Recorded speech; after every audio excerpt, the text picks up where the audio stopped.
काल आपण सर्वांनी ऐकलं पाहिलं आणि तशी प्रसिद्धीही दिली की एकंदर मुंबई कशी फुकटात अदानी समूहाच्या घशात टाकली जाते आणि मुंबईकर हे बघत आहेत की मुंबईत एकंदर 1080 एकर एवढी जमीन ही अदानी समूहाकडे दिली जात आहे.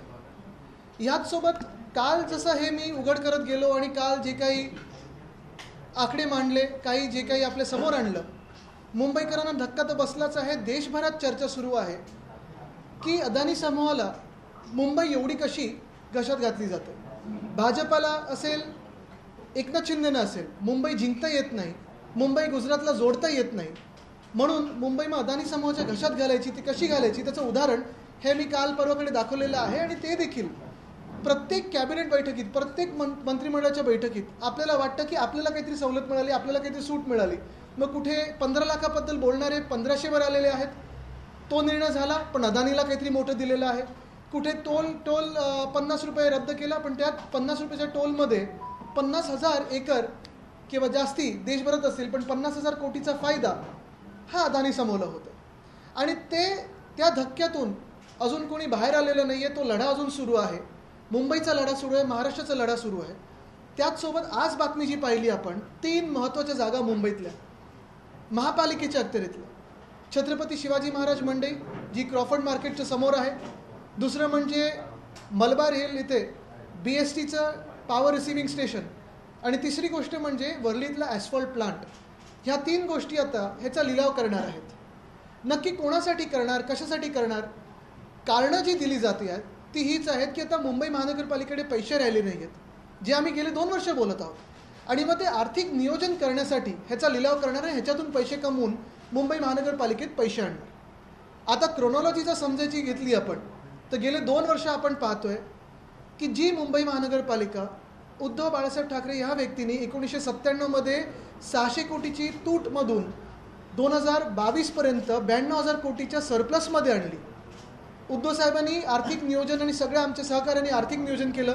वेगळ्या वेगळ्या महापौरांनी ती आर्थिक घडी बसवली आणि मुंबईकरांना सेवा देत असताना, मग ती सेवा अनेक असतील, त्या BSTची असेल, पाण्याची असेल, विजेची असेल, रस्त्यांची असेल, पार्क्सची असेल, प्रायमरी हेल्थकेअर सेंटर असेल, मेडिकल कॉलेज असेल, शाळा असेल, हे सगळं करत करत खर्च कुठेही मुंबईकरांवर लादला नाही. टॅक्स कुठे नाही वाढवले, उलटं 500 स्क्वेअर फुटापर्यंतचा जो प्रॉपर्टी टॅक्स होता तो माफ केला.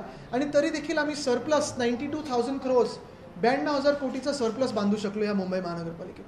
गेल्या 2 वर्षात आपण पाहतोय एकनाथ शिंदे जे घटनाबाह्य मुख्यमंत्री आहेत, कॉन्ट्रॅक्टर मंत्री आहेत आणि नगरविकास खातं देखील त्यांच्याकडे आहे. मुंबई महानगरपालिकेत कोणी निवडून आलेलं नाही, प्रशासक आहेत.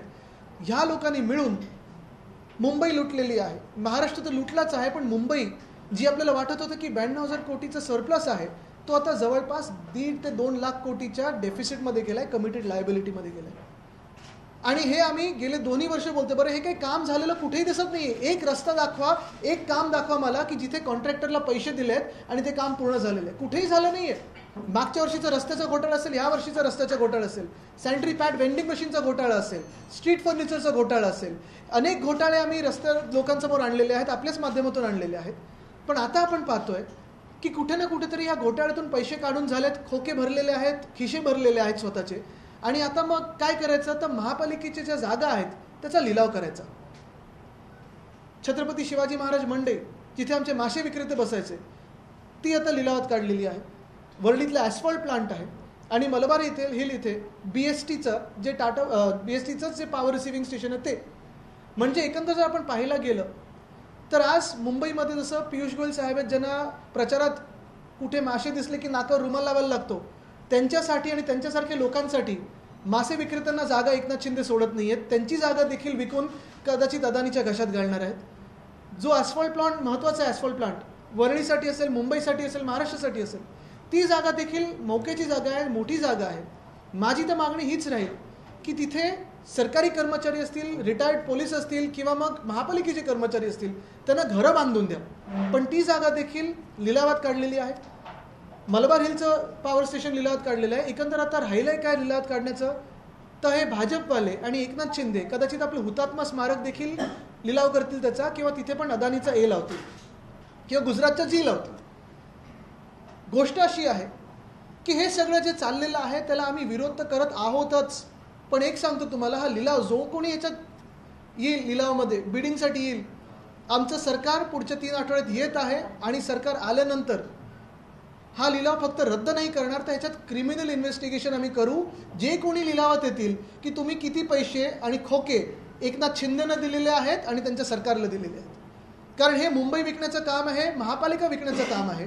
आणि एकंदर मुंबई महानगरपालिका असेल, पुणे महानगरपालिका असेल, ठाणा, नाशिक, सोलापूर, कोल्हापूर, जिथे जिथे आपण पाहतोय प्रशासक आहेत, जिथे निवडून आलेले कोणी लोकप्रतिनिधी नाही आहेत, तिथे अशा लिलावाचा अधिकार प्रशासकांना दिला कोणी, हा पहिला प्रश्न उपस्थित होतो.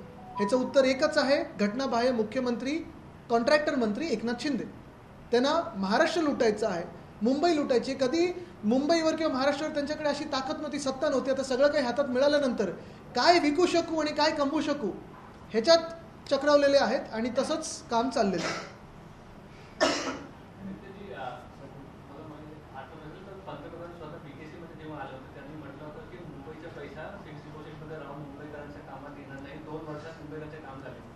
मला वाटतं त्यांचं आर्थिक नियोजन, आता आपण पहा डिमॉनिटायझेशन सारखं त्यांचं आर्थिक नियोजन असतं.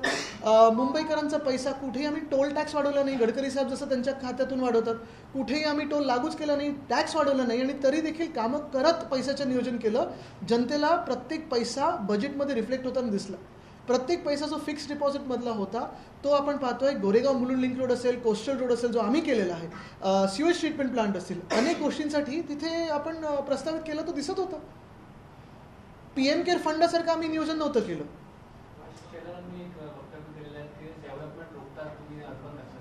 बघा, त्यांच्याकडे मी पाहत सुद्धा नाही. मी आधीपासून सांगितलंय, सहानुभूती आहे माझी त्यांच्याबद्दल, तर मी त्यांच्यावर जास्ती काही बोलत नाही. पण एक नक्की आहे, आपण आज पाहतोय जी परिस्थिती आलेली आहे, मासे विक्रेते ह्यांना मुंबईत नको आहेत. भाजप असेल, पियुष गोयल साहेबांसारखे लोक असतील किंवा मग एकनाथ शिंदे असतील, छत्रपती शिवाजी महाराज मंडई इथून का मासे विक्रेत्यांना काढताय तुम्ही?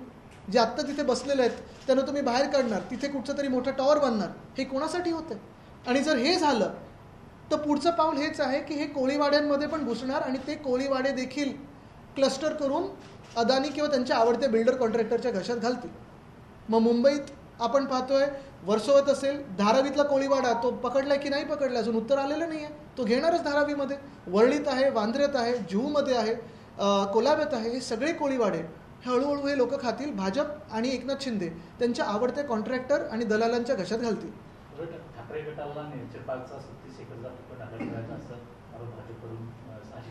बघा, मी ज्यांना उत्तर देत नाही त्यांना उत्तर देत नाही. जे थोडे अभ्यास होत त्यांच्याशी चर्चा होऊ शकते. निवडणूक घोषित झाली त्याच दिवशी बरोबर 359 GR हे जारी केले होते. त्यातील 112 GR आणि टेंडर रद्द करण्यात आले सरकारकडून. मला वाटतं एक आता आचारसंहितेत कोणाला काय परवानगी आहे आम्हाला इलेक्शन कमिशनने सांगावं. कारण अजूनही काही काही ठिकाणी यांचे बॅनर गेट लागले आहेत, होर्डिंग लागलेले आहेत, रेल्वेमध्ये स्वच्छ भारतचे ॲड चालू आहेत. तर हे इलेक्शन कमिशनने सांगावं की फ्री अँड फेअर जे बोलत आहेत तर तसं करणार की नाही. GR काढायची म्हणजे निवडणूक घोषित झाल्यावर GR काढायची घाई हेच आहे ना. मी तुम्हाला सांगतो हे सगळे विषय महत्वाचे आहेत, पण आज मी तुम्हाला परत एकाच विषयावर आणीन. जशी आपली मुंबई लुटली जाते, मला वाटतं जातपात धर्म बाजूला ठेवून, राजकीय जे काही आपण मतदान करत आलोय, विचारधारा ते बाजूला ठेवून, मुंबईत आपल्याला स्वाभिमानाने जगायचं असेल तर आपल्याला ह्या एकनाथ शिंदे आणि भाजपच्या विरोधात लढायलाच लागेल. नाही तर ही मुंबई अशी नाही तर तशी ते गुजरातच्या घशात घालत आहेत. आपण पहा, ऑलरेडी जर मासे विक्रेते ह्यांना नको असतील तर मग कोणाची मुंबई राहिली? जर ह्यांना कोळीवाडे क्लस्टर किंवा स्लम सर्कल डेव्हलप करायचे असतील तर कोणाची मुंबई राहिली? जर ह्यांना छत्रपती शिवाजी महाराज मंडई असेल, आपला ॲस्फॉल्टचा प्लांट असेल, आपलं पॉवर स्टेशन असेल, हे प्रायव्हेट बिल्डर्सच्या घशात घालायचं असेल तर कोणाची मुंबई राहिली? फुकटात 1080 एकर जर ह्यांना अदानीच्या घशात घालायचे असतील तर कोणाची मुंबई राहिली? मग मुंबईचा आवाज आणि मुंबईच्या आपल्या माणसाचा आवाज हा राहणार की नाही राहणार, की असंच तुम्ही शांत होऊन जाणार, हे तुम्हाला ठरवायचं. जे कोणी माझा लढा ह्या मुंबईच्या जे विकायला काढले, मुंबईचा लिलाव जो होते, लिलाव पण नाही, फुकटात मुंबई दिली जाते, तो माझा प्रतिस्पर्धी आणि त्याच्या विरोधात मी लढणार. संदीप देशपांडे यांच्याबरोबर नाव आहे. तुमच्या मी विरोधात बघतच नाहीये. मी एकच बघत आहे की माझा लढा आणि उद्धव बाळासाहेब ठाकरे, शिवसेना उद्धव बाळासाहेब ठाकरे ह्या पक्षाचा लढा, जे महाराष्ट्राच्या स्वाभिमानावर येत आहेत, महाराष्ट्राच्या अस्मितेवर येत आहेत, महाराष्ट्राची लूट करत आहेत, इकडच्या तरुणांना बेरोजगार करून सोडत आहेत, इकडून रोजगार दुसऱ्या राज्यात नेतात, त्यांच्या विरोधात आहे आणि त्यांच्या विरोधात लढत राहू. एक वेगळा प्रश्न आहे. 5 दिवसापूर्वी मुंबईतील मालाडमध्ये एका मराठी तरुण मुलाचा खून गेला, त्यात त्याच्या आई वडिलांना देखील मारहाण झाली. मात्र कोणत्याही राजकीय पक्षाकडून अजून त्या संदर्भात काही बोललं जात नाही किंवा आपण माझं त्या दिवशी वक्तव्य पाहिलं नसेल. हे भाजपकरण होतं महाराष्ट्राचं. कधीही महाराष्ट्रात अशी संस्कृती नव्हती. हे भाजपकरण चाललेलं आहे. हे मॉब लिंचिंग वगैरे भाजपच्याच डोक्यात असतं. कायदा सुव्यवस्थेची परिस्थिती एवढी बेकार कधीही नव्हती झाली आणि त्यासाठी एकच व्यक्ती जबाबदार आहेत, एकनाथ शिंदे. कारण त्यांच्या राजवटीत आपण पाहतोय ही परिस्थिती ढासळत चाललेली आहे. और क्या आपने मॉब लिंचिंग की बात की, वही है ना, यूपी का केस है क्या, बहराइच का केस है, वहाँ पे भी सेम केस हो रहा है. आज जो है एनकाउंटर भी हुआ है वहाँ पे, उसके लेकर मैं आपको फिर एक बार आपका ध्यान आकर्षित करना चाहता हूँ मुंबई की जो लूट हो रही है उसके ऊपर.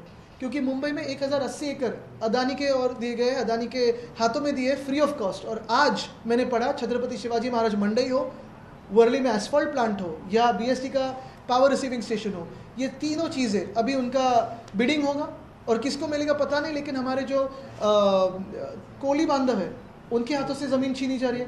हमारे जो मुंबई है, मुंबईकरों के हाथों से ज़मीन छीनी जा रही है. मला वाटतं बेस प्राईस कशाला लावता तुम्ही. आता कदाचित जसं मी सांगितलं ना, हुतात्मा चौकाला ते पण विकायला काढतील एवढंच राहिलं यांच्या हातून. त्यांचं मेंटेनन्सचा काढलंच असेल काहीतरी.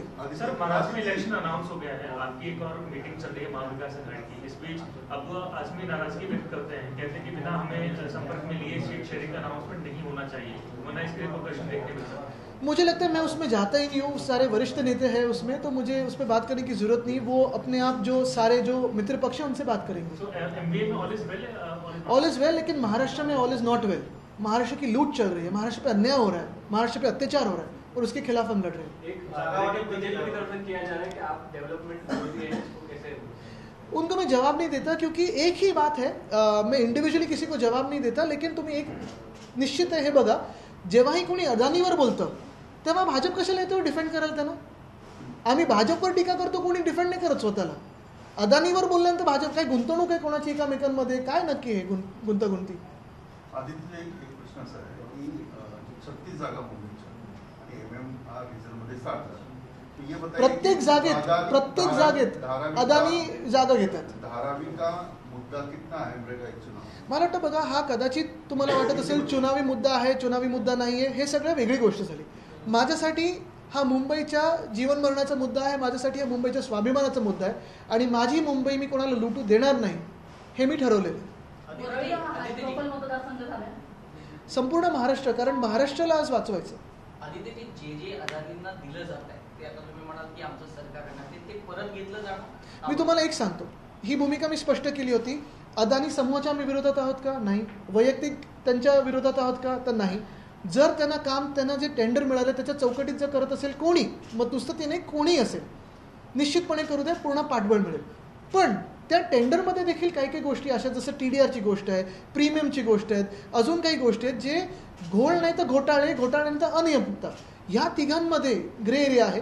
मुंबईची लूट होऊ नये ह्या भूमिकेने आम्ही मैदानात उतरलो आहोत आणि लढत आहोत.